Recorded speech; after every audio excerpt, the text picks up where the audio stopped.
Brandon, I want to share really quick that I was listening to KEXP on the way into work, and they were broadcasting from Hercules Records because they're in town this week. Nice. And I was like, I think I've seen that place before. And then I parked across the street from Hercules Records because that's where I get my coffee. And then I looked left and I was like, oh, they're just right there. So I went in and met one of the show producers and stuff. And they're really nice. Neat. That's cool. Yeah. I've never been there.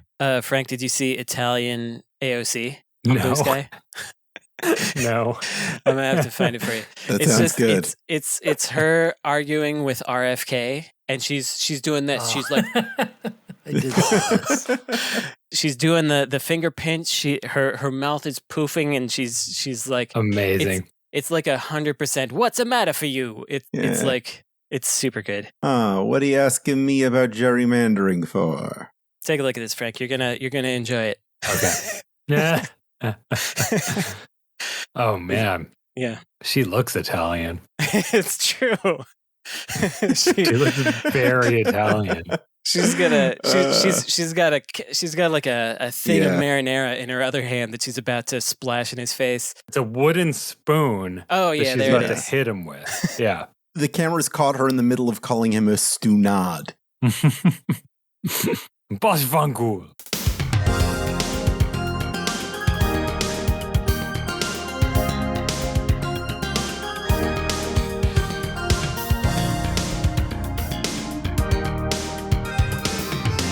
This wild aura, man. Can't let this go. This is episode 438 of the Insert Credit Show, a program where a panel of video game experts provide their thoughts on a limited but varied array of topics, as prompted forward by a radical buzzer.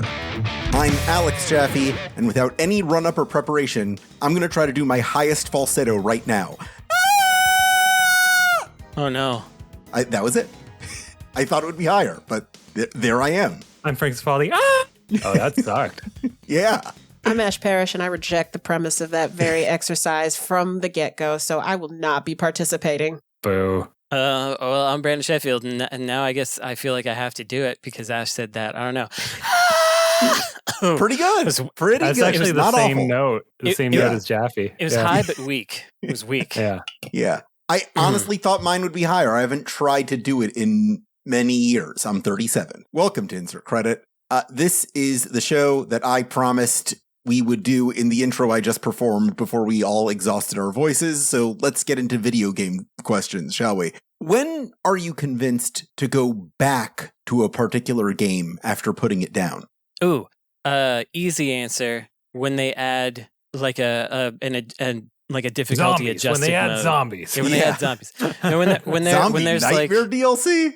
it's like, oh, we put an easy mode in. Then I'm like, oh, let's check it out. Or they're like, we put in some other kind of mode that changes things up. Then it's an easy answer for me to go back and check it out. I was really excited to check out that Chronos game again with its easier mode, but it's not one that you can switch to on the fly. I was gonna have to start the game over, so I was already like 3 hours in, so I just decided to not play it. The answer that comes to my head when you asked the question was, if enough people that I respect, whose tastes are similar to mine, say it's worth your time. And then I check that against actual instances of that happening for me, and that's never happened. So I don't know. If I put something down, I'm probably just done with it. There is something, it just didn't have it, and I'm not a backtracker person. Like, you get one shot with me, and if you don't, I'm sorry. So I'm sorry, but intellectually, that would be the answer. Enough people I respect tell me it's good. I've only done this once for a video game and a TV show. And I am going to mention the TV show because I just made the mental connection in my head and it's very funny. Okay. So for video games, it was Red Dead Redemption 2. The first time I played it, it just felt like there were too many systems. I felt like it was hard to control, etc. But I recognized that it was high quality, and kind of like Ash was alluding to, people that I respected kept talking about it in a way where it was like clearly meaningful to them. And I picked it up and played it again from the start. But the big difference this time was that I didn't like try to do all the things. I just played the game, I just like did the missions and then it worked for me. And it's one of the best games I've ever played. And the TV show that I bounced off of, but people wouldn't shut up. So I tried again and it was great, was Deadwood. I knew you'd say Deadwood. It's all cowboys. Cowboys take 2 tries. I will say that it's more likely for me to do that if it's a television show, but like not possible if it's a video game. It's very hard for me if it's a video game because, let's face it, folks, most video games kind of suck. They do. Yeah. And there's only so much time in my life for these, especially long epic things. So if I bounce, it's usually forever and it's got to be real special. I definitely will come back if I see somebody talking about something stupid that happens in it. Like they'll show a little GIF or something, and there's like somebody throwing a banana peel and somebody falls down. I'm like, oh, that's interesting.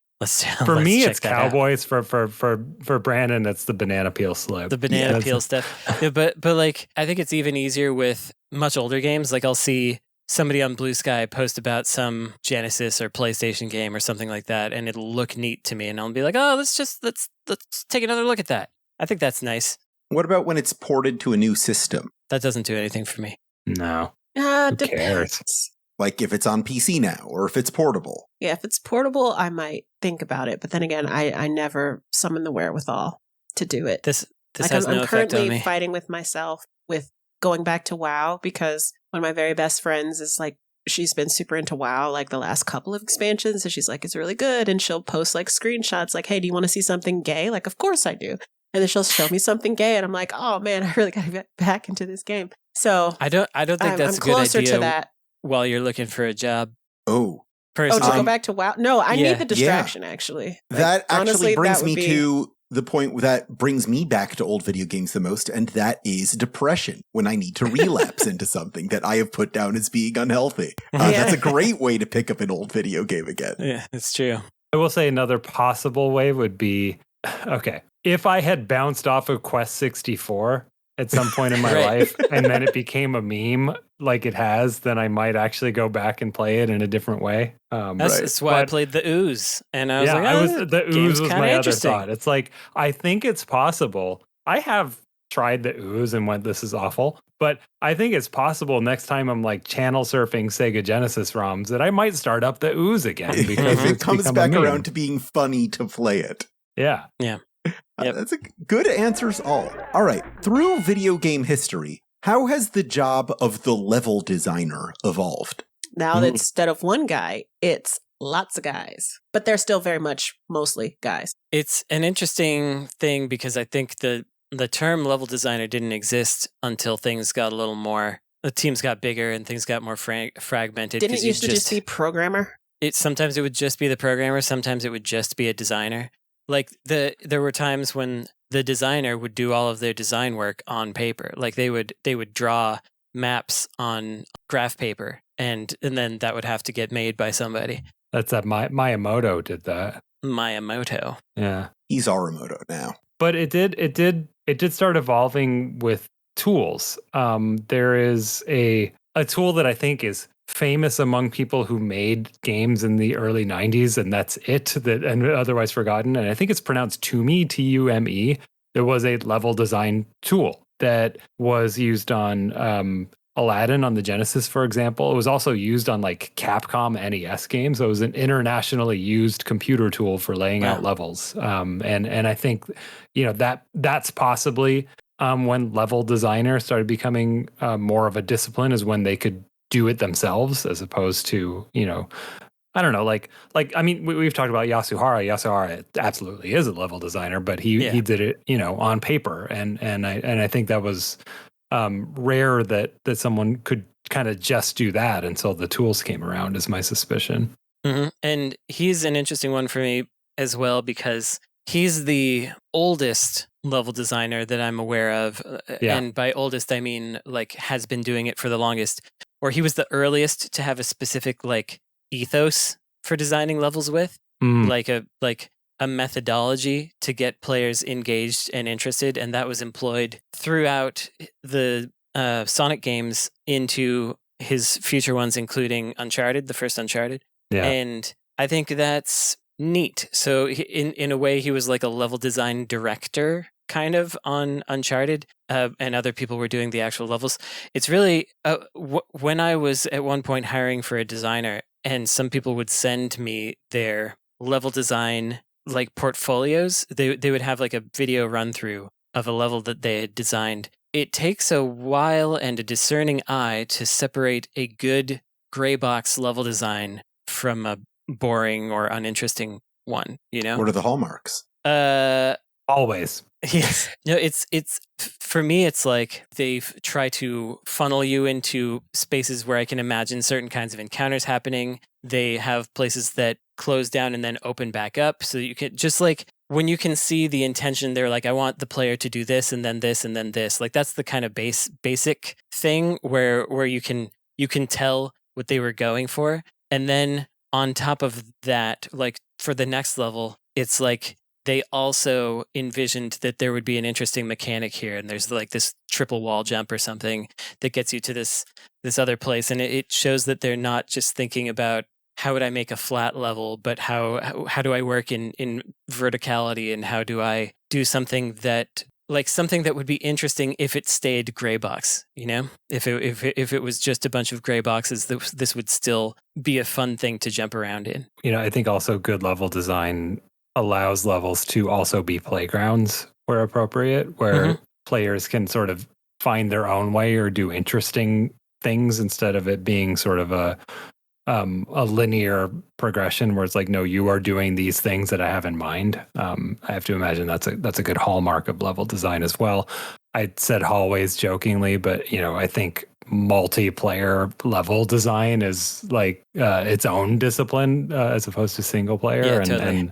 and can get extremely interesting with hallways and ways to find cover and you know things like that. Yeah, it was fun to play Titanfall 2 single player campaign and be like, all right, I can tell that this area is going to be in the multiplayer. You know, like they definitely were modifying this one for multiplayer because I can see all the little things that are going to happen here. But I mean, I don't really have an actual like history answer, but I have to suspect that it took a while before different levels might be made by different people within a team as opposed to there's one person who planned all the levels. Although maybe not. I can see, like, I know, for example, with like reading the interviews from Iwata Asks about Zelda that, you know, Miyamoto and Tezuka were, you know, kind of drawing their own sections of the map even on the same sheet. So they were co-designing. So what do I know about history? That's time. Miyamoto. This next question is mainly for Ash Parish, but feel free to weigh in. This is springboarding off a topic we were talking about a couple weeks ago. Apart from the gender of the protagonist, what are the practical, typical, or inherent differences between a dad game and a mom game? Ooh, okay, I'm strapped in. Let's go, Lord. God. We've had this like conversation on the internet over the last couple of weeks because of Pragmata about, you know, we have all these dad games, but there are very few mom games because of various gender issues within the video game development industry and how we just don't let women stay in the industry long enough to get to the point where they can direct a game and make a mom game. And then you've got these very reductive notions of what a mom game is. So you've got like Cooking Mama and et cetera, et cetera.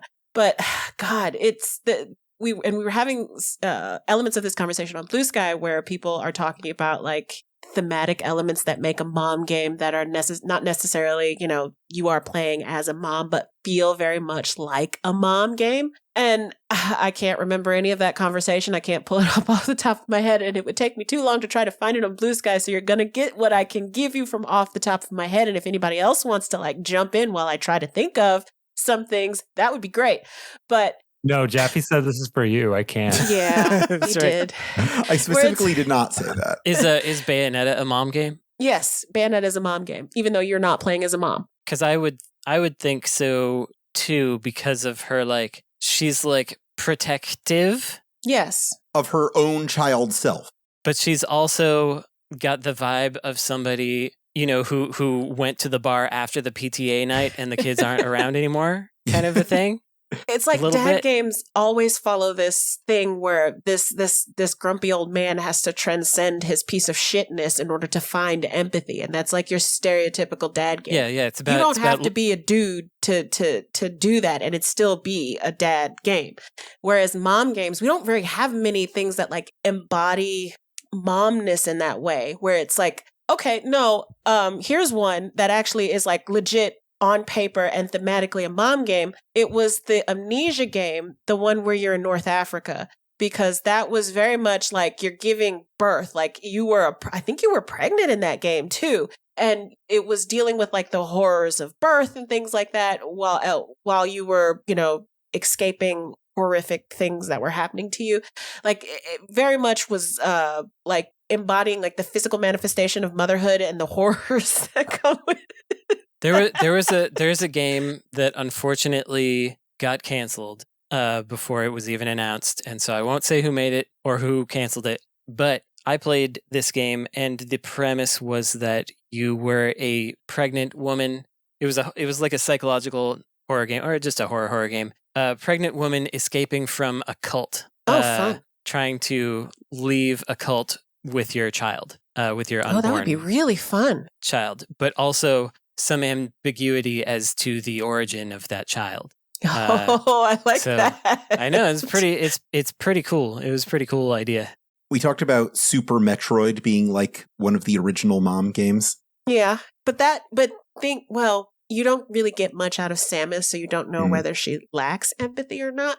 But you think about this hardened bounty hunter being softened by this cute little Metroid. That's a dad game. Like, even though, yes, the characters involved are women, that follows the prototypical arc of the dad game. So, yes, Super Metroid, because we have so few, I'm just going to give it the status of mom game. It still is thematically, to me, a dad game. You've never played the original Nier, Ash, No. right? I've played like bits and pieces of it. I haven't finished it. I've played both versions of it. The Nier Replicant with the brother, and then the Gestalt where it's the big gruff dad dude. So you have played those?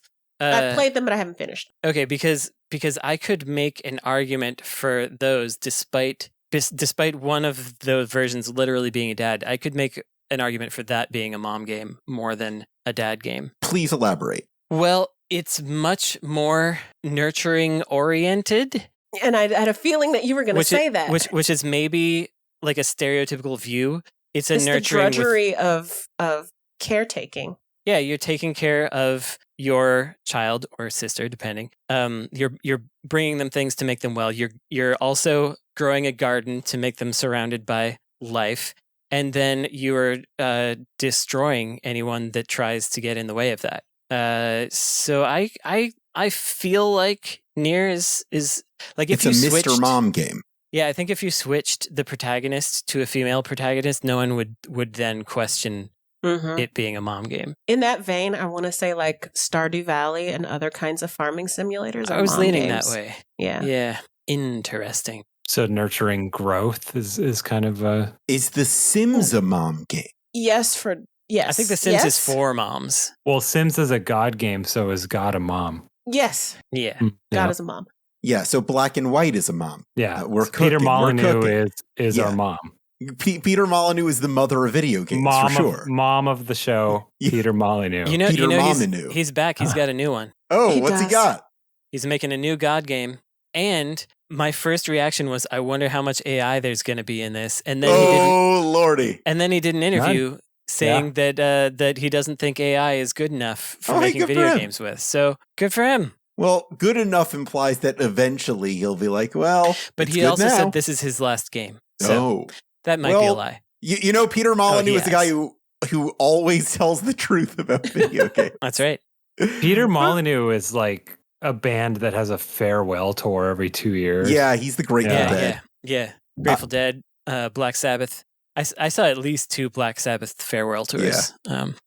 Yeah, my dad went to see a Grateful Dead farewell show where everybody cried, got really emotional, and they went back on tour the next month, and he got so mad. You guys were supposed to be dead. Yeah. That's it for that question. This next one is a challenge. I would like the three of you to design a video game trilogy intended to grow up with the player base. The first game is rated E, the second game is rated T, and the third game is rated M. Well, they're all Pokemon. Okay. All right, that makes it It's a good easy. baseline. Yeah. Start with So Pokemon. the first one is just regular Pokemon. Mm-hmm. Second one's got boobs, right? Second one's Pal World. Oh no. And then the third one is like where we actually tackle with the fact that we're doing like cockfighting with 12-year-olds, right? Like, I think the second one could have like romance elements, and that's where you get your T for teen. Yeah. And then the third one could be like we're actually, when you say tail whipping, we've got blood in this shit. God. And all But that kind of stuff. nobody would want to play that. You would be surprised. I guess I would. Unfortunately, probably would. Wait. I want you to back up and explain how romance works in a Pokemon like. I mean, come on. Oh, you could just it's like romance same as your in rival. It's Stardew. like Okay. Just that's romance. what people want anyway. Romance the gym masters. All right. That's the route I'm comfortable with. Yeah. No, it's just humans. Just the humans. Yeah, just Yeah. I guess we gotta there was another way this could go. Yeah. I forgot Just about the that. humans. But there has been that joke. You can tell when a Pokemon game has come out by the volume of like porn terms that start coming up, which is terrible. We'll tee up this middle Pokemon game by adding elements like in addition to being able to romance other characters, you can do like Pokemon breeding, so you can breed the Pokemon to get like the right traits and things like that. So Isn't that in regular Pokemon? yes, but like we're gonna like really do it this time. You're gonna see it. Just a lot of not graphic graphically. animal sex. Except But one it's of them's like on fire or something. More like mugenics, where it's more like that instead of just like, okay, they go off and they make an egg or whatever. Like it's actual, we approach this with the same level that we approach like animal husbandry. So we're culling shit and we're gelding shit and exactly that kind of stuff. That's for the T level. And then for the M, it's just like full violence, like full blood and gore. We have to get into the political ramifications of like the Pokemon League and shit like that. It's like a political intrigue thriller, very Final Fantasy 12 level, that kind of shit. I gotta say though, I don't want to play anyone but the E for Everyone version myself. I don't either. I don't want it to. But that's how I would grow do up it that way. Yeah. Maybe for us. the M It's one, true. it shifts to the perspective of the Pokemon where they're throwing off the yoke of their oppressor I like that too. and just tearing their way through the Pokemon League. We will not be kept in your balls. You work your way up to where like you have to fight God for making this world and making everyone fight and suffer and die and live in these like little digitized Pokeballs for all of their life and shit like that. The god that you fight is based on the information you put in to create your character in the very first game. In the E for Everyone absolutely. one. 100%. Yeah, you have to fight your trainer from the first game, who is Yeah. not in the second game at all. Yeah. I love it. Yeah. No, that's also this. the tutorial is where they're like, all right, Master Chief, let's see if you can look to the left and the right. Yeah. That'll be you breaking out of your Pokeball. The tutorial of all of that stuff is actually it's you breaking out of participating in a traditional battle until you turn on your trainer. Yeah. I like this. This is good. They should put us in charge of Pokemon. We're the real game freaks. That's right. Call themselves Game Freak. They do. That would be an interesting thing to try to like actually do. Like not, with Pokemon TM, but with some other element. But I like that idea actually. Well, Ash, let me introduce you to a little technology we call NFT. Oh boy. No. Wait, why? Oh, because you can keep it forever kind of thing? Right. That's right. It's yours. That is your Yeah, you own it. NFT. And it will be in every game you play. We'll be right back after a quick break. How did I make the question? Isn't that guy you like? The question. I like him a normal amount. I think about him the same I way think that the normal other people amount do. for someone to like the question is none. Yeah. I mean, we all have our weird little guys. If the question, is Mr. A the answer? I guess that's what the A stands for. It's a bad answer, but it's an answer. Terrible answer. Wait, Yeah. is the question's like biggest villain Mr. A? Because that would be great. No. Mr. A is the edgy version of the question that Steve Ditko created because the question was too corporate friendly for him. He couldn't like go around killing people or whatever. Steve Ditko just wanted to make the weirdest dudes possible. Yeah, Steve Ditko, creator of Hawk and Dove, a duo where one was a super war guy and one was a super peace Some guy named Spider-Man. Yeah. Some guy named Nick Fury. He created a guy named Odd Man, Shade the Changing Man. Doctor Strange. Doctor Strange. Yeah. He did some Marvel work that I know you're not familiar with, but over here he's a big deal. By Doctor Strange, I assume you mean Batman villain Hugo Strange. Of course, yes, naturally. Night of the Monster Man. No, that was Bob Kane and only Bob Kane. Come Bob on. Kane only. Bob Kane, original character. Do not steal. Brandon, who's your weird little guy? Is it Bonk? Is Bonk your weird little guy? What? I missed the premise of this. Yeah, a weird little guy that you like a normal amount.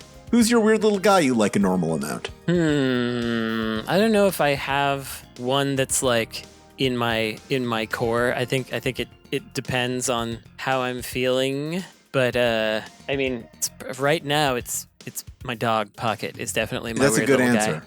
Yeah, I think that's what you get a dog for, to be that weird little guy for you. Aw. Yeah, I think he's all the way in there. He's wormed his way in. If Alex had a dog, his question omnibus volumes would just Does anybody be have out an on. idea who my weird little I'd guy be is? parking this microphone on top of my dog. I don't know who Ash's weird little guy is. I'm going to no. assume you're World of Warcraft, OC. I'm going to assume it's Cullen from Dragon Age. Also, no. It's Thought about it, Solus but from no. Dragon Age. Ah! Violence. That's violent. That's a violent Whoa. answer. No.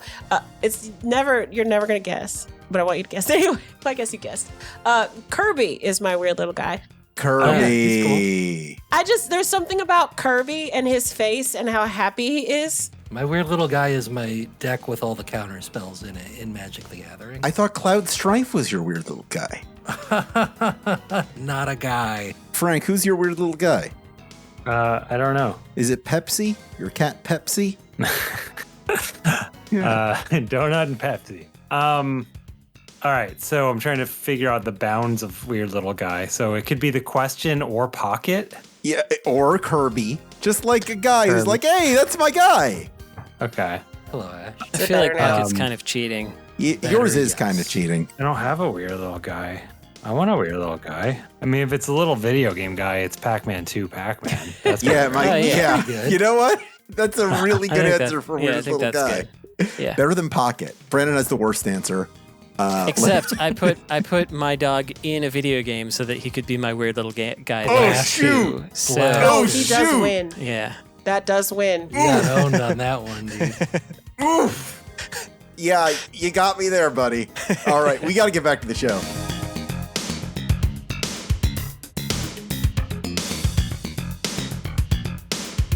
Welcome back to Insert Credit. It's time to go to the question hole. This is the part of the episode where I take a question submitted to us by one of our listeners at patreon.com/insertcredit, where you listening could subscribe for just a few dollars a month and get access to monthly bonus episodes, the forum where you can submit questions, and other cool surprises. For instance, we're doing a Violence Island this week. We're going to do it exclusively for our patrons at first. We're going to release it a week later for everybody else. So if you're a patron, you get it 1 week early. 1 week early. One Sorry, I know week you- early. I know you were waiting for me to do that. Anyone who's at the $25 a month or more level automatically gets their guy in. Everyone has weird little guys that they've been rolling gotcha machines for every month if you have $10 a month or more. And the rest of the slots will be randomly raffled off to other people at the $10 level. So if you're 25 or more, you automatically get in. If you're 10 or more, there's a chance your guy makes it through. And we're going to do our bracket right after this, and we'll find out who reigns supreme in this exhibition match. Our first question of this week, and only question, I didn't prepare multiple questions. Our only question from the question hole this week comes from Death Strandicoot, who asks, is Xbox a third party now? Is there still a big three? They're not a third party yet. No, because they're still making consoles. They're like Yeah. the fact that they're putting them putting Halo on PlayStation is kind of a third party move. I would say they're a company that has now some third party games, but they're not a third party company yet. I would Did say. anybody Like, read that little thing that they put out today? Like, we are Xbox? No. Mm-mm. No. And part of that memo is that they're rethinking their exclusivity. So they might not be putting Halo on PS5 anymore. I don't know if that's what that means when they say rethinking exclusivity, but that's what that means to me. So we might be back in terms of first party shit. That remains to be seen. I've only heard it through you, but when you say we're rethinking third party and your Xbox, I think the opposite. I think, you're becoming. Yeah, they might be doing Right. more. Yeah. Yeah, it's hard to say. Like they got all those developers. And Developers. you know, developers. they're not selling a whole lot of video games on their Xbox, as far as I can tell. They got to figure something out. It could go either way. Like they're in a real weird spot, and I don't really trust. You know, okay, so I saw Seamus Blackley was like, I'm gonna have a talk with the head of Xbox. What things would you want me to ask? And I was typing something out and then I deleted it because I was like, no C-level person would ever answer this question. I would be curious if they had thoughts about how they're the only of the big three, as we call them, that has a dedicated indie department and initiative. And yet, games sell the worst on Xbox. Indie games sell the worst on Xbox. So, like, It's their fault. what, if anything, do they want to do about that? That it's just a weird thing. Like the others they aren't trying, and Xbox is, but Xbox sales are still the worst. That's something. That's something that if I were them, I would care about. I don't know. That's weird. Yeah, I hadn't put that together. It's pretty dire, man. You know, things are just not going well there, as far as I can tell. And I don't think we're there yet. But I think I don't even know how to predict the future of what a first party is. I think we're applying olden time rules to a new world that we don't understand yet. So, you know, it's really difficult to answer that question. I don't know that anyone but Nintendo is a first party at this point. Sony, like they don't put everything on Steam. They only put some of the things. And I guess they're not anymore, right? I think they stopped. Or they're deciding some things will be, some things won't. Yeah, it's I don't know. I'm not sure. If you had to decide who the big three were in terms of who are the three biggest video game companies right now, who are your top three? Are they Microsoft, Sony, and Nintendo? No, it's Roblox and Rockstar. It's Roblox, Epic with Fortnite. Roblox, Epic, and I mean, I think you can just look at Nintendo. The Circana. Yeah, look at the leaderboards there. Yeah, who's the third one? Is it Nintendo? I don't know that it's Nintendo. I think Nintendo's still hanging on there. I don't think they're top three revenue. They might be, but I don't know. We'd have to go to the tapes on that one, I think. You have to go ask Matt. Yeah, largest video game companies by revenue right now, according to Wikipedia. Number 1 is Sony. Number 2 is Tencent. And number 3 is Microsoft. Nintendo's down at 5. No, That absolutely not. can't be right. Roblox makes more than all of them. Yeah. That's Is Roblox a video game company? I don't know. Who owns Roblox? Nope, not going to make that joke because it's very, very bad. Oh, Roblox is a child exploitation company. There you go. All right. Well, you know what? That's a great we've transition. We've shown our ignorance here on Insert Credit. Let's move on. It's a great transition to our next question. I'd like us to take a moment to brainstorm new frontiers to which we can take the masocore video game genre. What are some new ways that we can torture players? I'm pretty masocore, I think. Yeah. I think it comes from. I think it's masocore. I've never heard from this. Masochist. What are you talking about? Like a game that is intentionally designed to frustrate you, like Getting Over It, or a QWOP, or even a Dark Souls. So a masochistic game is a masocore game, is what you're saying. Yes, a masochistic game. I see. It's I thought we were talking about like games with masonry in them, like Minecraft. Like Minecraft, yeah. Minecraft. All right, so the question is, how do we take it to the next frontier? How do we go beyond? Yeah, what are some other ways we can frustrate players in our video games? Beyond sadomasochism? Add AI. Yeah, that's true. So it is constantly evolving. Changing when you move perspective, yeah. Yeah, okay. I like that. We can have mandatory screen movement things that are designed to cause disorientation car sickness, seasickness type symptoms.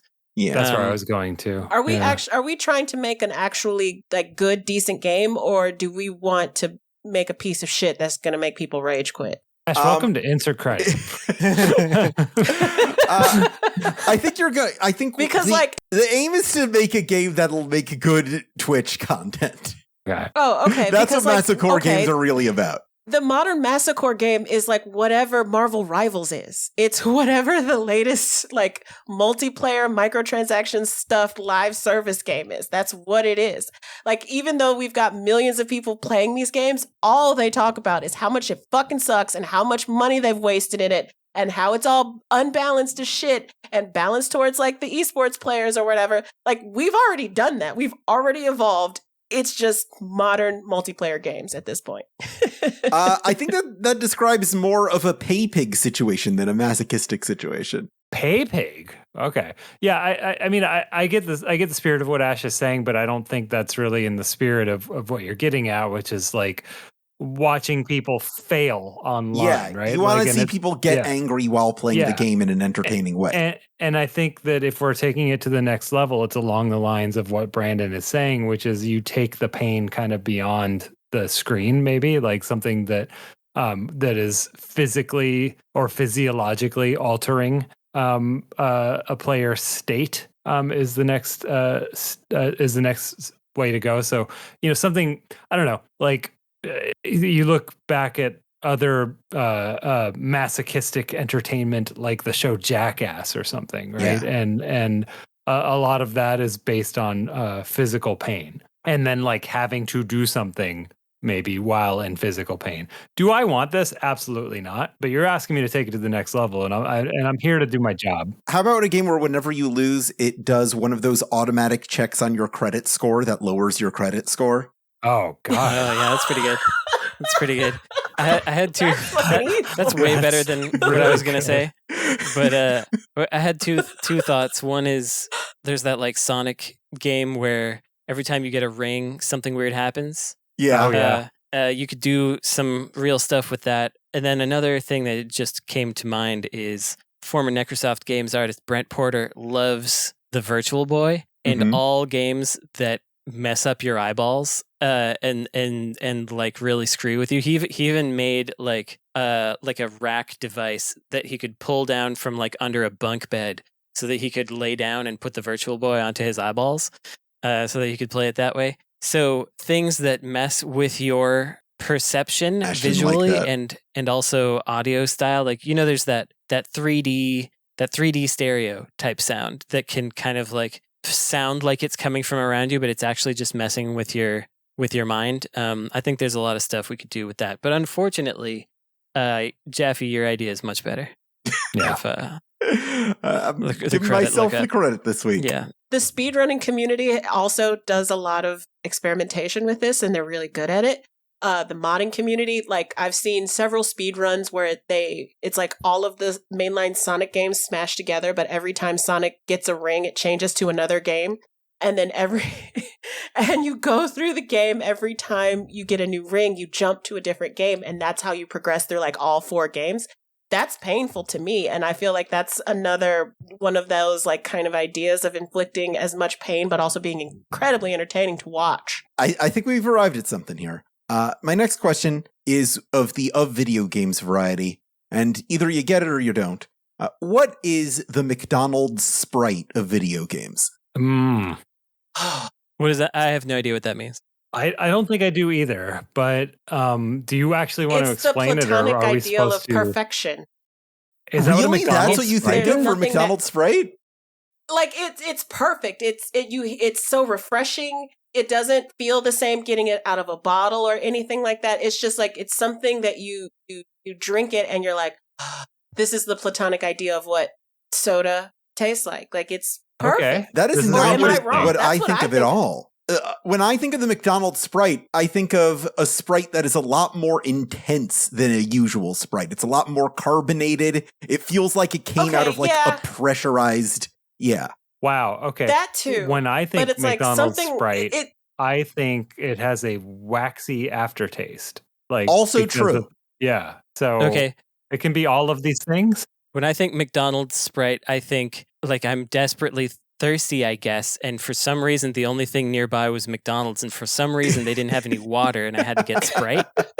Like, why would I be in McDonald's getting Sprite? Like, what has happened to me that this is in my life right now? So you've had McDonald's Jeffy, Sprite I like your interpretation. only in weird dreams. Mhm. Yeah, I've never had that.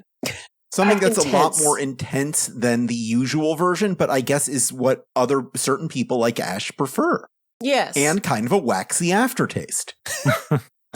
Which Frank prefers. And something You know how you have, Brandon like, would never simulation have games? unless it's in the most, simulation game. like Hmm. regular simulation games, like manager games. And then you get the Japanese version of it. And it's like way more like systems and menus because they've like drilled down into like the nitty gritty. I'm thinking of like the horse racing and horse breeding simulator that I saw in Blue Sky. That was a Japanese game. Like that. Oh. Like that is what I think of. But that's the only thing I can think of for something like that. With my definition, it's probably like Fortnite. It's like I know it exists. I'm never gonna interact with it. I don't really have any reason to. Everybody knows what it is, but I only know what it is generally because I like at this point. Why do I need to play it? I don't need to do that. You know, My problem with your definition, Brandon, is that it is the same thing that you would use to describe regular non-McDonald's Sprite. No, McDonald's Sprite is worse because I'm. Why am I in a McDonald's? How did You're I on the get road, here? man. Why am You're I on on the the road. Epic Store? There's a Del Taco. I'll go there. Yeah. I want to isekai Brandon into a McDonald's.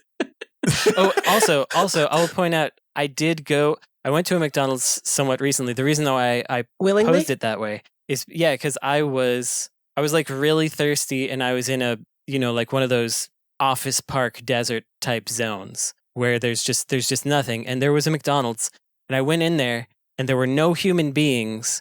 There were only like the screen kiosk things.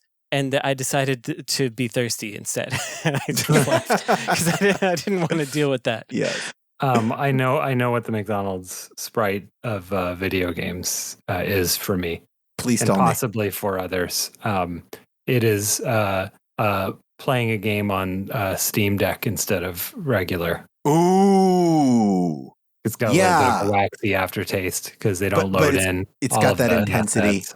Yeah. No, I could see that. But Brandon likes that, I think. So I don't I know. do. Well, it doesn't have to be this. We're having different definitions, so it's okay. Right. Whatever. I think we Waxy have to think, aftertaste is Steam Deck. Yes. Yeah. No, that's a good answer. I like that. Okay. Is it like playing a Genesis version of a game versus playing a Super Nintendo version of a game? Depends on the game, but yeah. Yeah. It's not playing like the weird Game Boy port. No. It's not that. But it is maybe playing, on the 16-bit console that it wasn't meant for. It just like the waxy aftertaste can be the farty gems driver Sega Genesis sound, for example, as opposed to the beautiful samples used in the original Super Nintendo version. Yeah. The handheld version would be like getting a lemon lime flavored club soda. It's kind of the same thing, but a lot less intense. It's like getting a soda like Dr. Wonderful instead of Yes, Dr. Pepper. I was thinking of a Dr. Wonderful. at the vending machine outside instead Yeah. of yeah. I really want a Sprite now because I feel like I want to be punched in the face. Let's all go get McDonald's Sprites after this. With that, I think it's time for us to go on to our lightning round, which appropriately enough is Roblox themed this week. We're playing GameFAQ&As. This is the game where I take questions that are submitted on the message boards at GameFAQs.com, which still exists and is still operating and has dedicated message boards for each video game. One of those boards is a Q&A board where people submit questions that ostensibly have more description under them when you click them, but I never do. I just take those headline questions and we answer them sight unseen to try and help these people in the pithiest way we can, devoid of all context that may have been participating in the game itself. Here is how we are. If we've helped you on Game Facts, let us know. Please let us know. Write to show at insertcredit.com. insertcredit.com. I'm going to ask you 10 of the most pressing questions I could find on specifically Roblox Mobile. These are all on the board for Roblox Mobile. All right. Oh, this is great because Ash Parrish is actually an expert at Roblox Mobile. Yeah. It was her beat I for a have long a time. beat or a bit that I'm gonna see if I can commit to with these answers. So let's go. Let's go. Question number 1. What game to play? If you are under 13, you should not be playing this game. The game of asking which game to play? Just Roblox in general. Okay, Yeah. I see. Yeah, but we're supposed to be not talking about Roblox specifically. Well, we can. Whatever. You can. Whatever. What game to play? Sonic 2 on the Sega Genesis. Red Rover. Question 2. Why do fun games kick me out? Because you're not having fun, dude. Your attitude. Gotta Yeah. fix your attitude. Learn empathy. Yeah, we're trying to have fun here. Yeah. How do you do the floppy ear glitch? If you got to ask, you can't afford it. Oh, God. I got into the secret room and was chased by this head. Any ideas on avoiding it? Go ask your parents. You need an adult. That's all the answers to these questions. You need an adult. The classic, then don't bend it that way answer. Don't go in the secret room. Yeah. I was trying to think of it. Yeah. It was reminding me of the Minotaur episode of Batman the Animated Series. Man, I couldn't quite get to a Riddler joke, but just imagine I did. The human I'm thinking about it right brain. now and I'm busting up, dude. That's right. That's right. Question 5. It's so Has good. anybody joined USAF for fun? No. Oh, God. I imagine someone has. Actually, yeah. I met this guy after the Death Clock, the fictional but also real band from Metalocalypse, the animated TV series, was going to play in San Francisco, and then they canceled. And then a bunch of us went to a bar relatively nearby called Tornado, and one of the guys who was there, for some reason, locked in on me and my friend and kept asking us about bands we knew.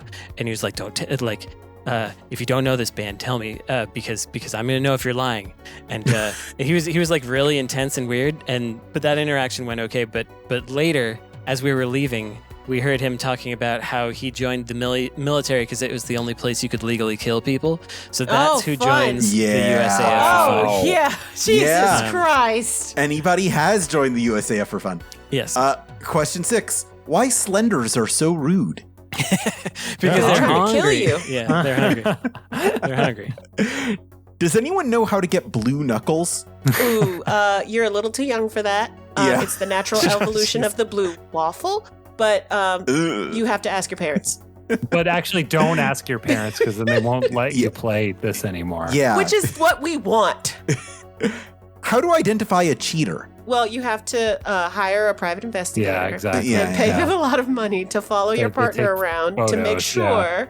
Yeah. You have They to have get to in have touch eight- with the producers of the show Cheaters. Yeah. They have to present black and white 8x10s in a manila folder to Yeah. you. Yeah. They got to take a big drag of their cigarette and be like, "You're not going to like this, Chief, but this is what you Yeah. pay me for." Yeah, that sounds right. But Roblox. But is the Roblox. answer. Yeah.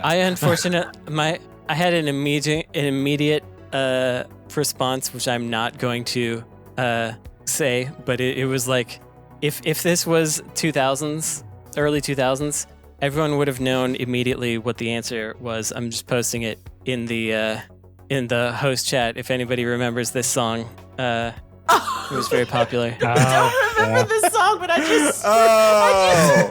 Ash, you don't know this song? Oh yeah. Maybe I Why- do, and I just never have heard Why are it. you No, you coming would- in 5 in the morning? Yes, it was. Ash, if you don't You should check out this immediately know song. it from the title, you don't Yeah. know the song. Yeah, and, indeed. and- No, because, oh God. you gotta check Yeah. that song out later. yeah. Okay. We'll put it in the show notes, everybody. Yeah. You can enjoy. Yeah. Question number 9. Why are you coming in 5 in the morning? Question number 9. How to be ranked in department store?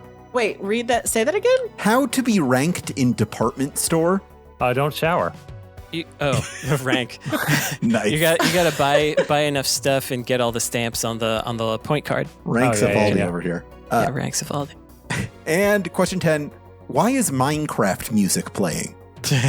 That's usually a sign because you of died an impending and stroke. you're in And you should purgatory. actually call for assistance immediately.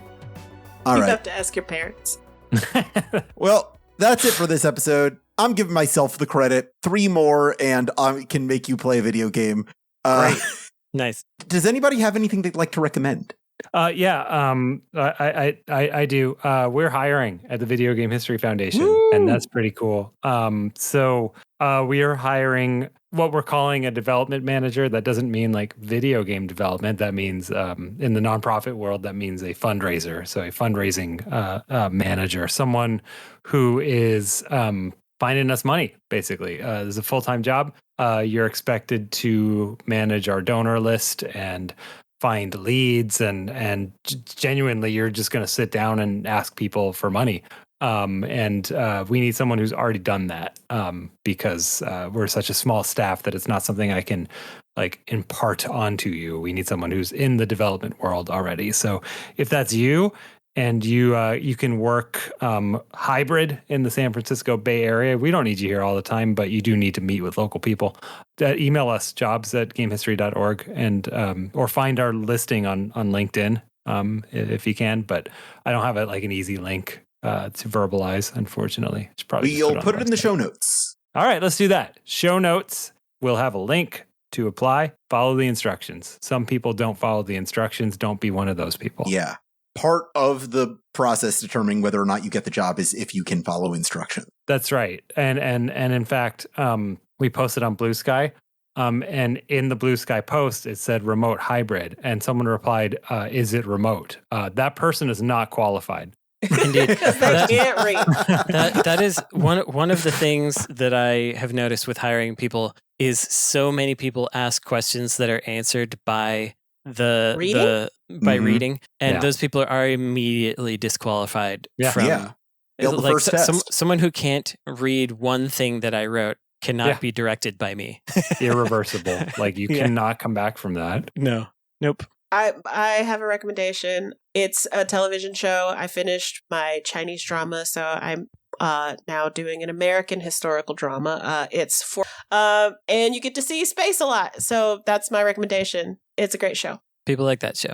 I'm gonna recommend Boogie Pop Phantom if you like the animes and you remember being a teen to 20-year-old depressed person, and when watching something depressing made you feel more alive. That's what Boogie Pop Phantom reminds me of. It's kind of like a horror mystery thing with some interesting stuff that they're doing, but it's also so late 90s, early 2000s anime wise, in a very kind of fun way. It's also very visually dark. But yeah, check out Boogie Pop Phantom. I'm going to recommend Ikari XB1, which is a Czech sci-fi movie from 1963. It's got a lot of neat visuals in it. It has neat, weird music where they have like an orchestra kind of trying to sound like a computer, and computers barely existed at that point. It's neat. It's weird. It's visually striking. Don't watch the US version because they re-edited it to be something else. But yeah, check that one out. And lastly, I'm going to recommend a YouTube video, believe it or not. So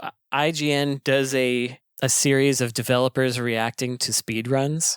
And so check out the Baby Steps developers react to 7-minute speedrun, because it's got friend of the show Bennett Foddy and Gabe, the other guy that did a bunch of the voices. The two of them, I don't know if anyone will ever be able to, in earnestness, do another one after this if they've seen it, because it is the first half is them pontificating about the nature of truth and acting, and what can be real and what is naturally real versus false, and is acting beautiful, etc. And then the second half is them pretending that they are watching it for the first time. Watching the video for the first time. It's oh god, that's so Bennett. It's just so well done that you should give it a look. Give it a look. Yeah, I'm gonna say if you enjoyed this episode of Insert Credit, leave us a review, why don't you? You could also keep us going directly with your patronage at patreon.com/insertcredit. Tell a friend about how cool our show is. Get them to listen. They'll have a good time. My mom likes the show, and she's very hard to impress. So your friends might like it too. That's right. If you'd like to sponsor our show with an advertisement or tell personal your moms. message, tell your mom. You could also email me at show@insertcredit.com. You can also join our community at forums.insertcredit.com or find us on youtube.com/insertcreditshow. You can still buy Demon School. Buy Demon School. It's a good game. I really enjoyed it. Hire Ash Parrish to write for your blog. And, if you're not going to apply for Frank Cifaldi's job, you can at least help finance it by going to the Video Game History Foundation, where they're doing all kinds of cool stuff, not just hiring people. You'll stay locked in and you'll find out soon. Special thanks to friends of the show, Only Ghosts, Kyle Brown, Corey, Alexander Davies, Will Roar, Jordan Thornquest, Death Strandicoot, Sean Patrick, and Plasma Goose. This episode is edited by Esper Quinn with music by Kurt Feldman. I'm Alex Jaffe. I'm Alex Jaffe's mom's favorite panelist, Frank Cifaldi. I'm Alex Jaffe's mom's other favorite panelist, Ash Parrish. I'm Alex Jaffe's mom's least favorite panelist, Brandon Sheffield. And my mom's actual favorite panelist is Ash Parrish. Yay! Oh, nice.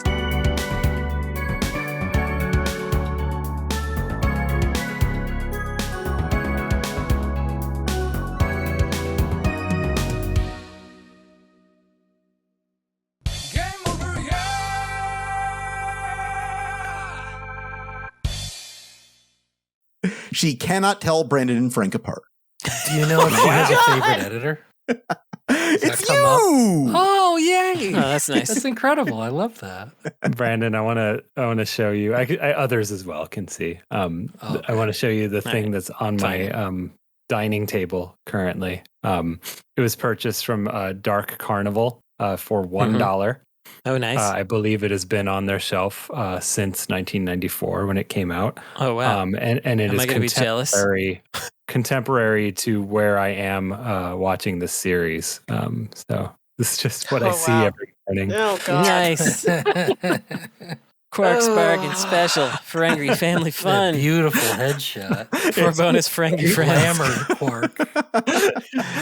Hammer shot of Quark. I love that. Oh, that's so good. The thing that I love is that there's multiple someones out there that looks at that and goes, "Yeah, I want to fuck that." Like, Sure. And Hey. I think that's neat. It's the Roger Rabbit phenomenon. I gotta say, Ash, I kind of maybe have a thing for Bajoran, so maybe I kind of get where you're coming from Yeah. sometimes. Yeah.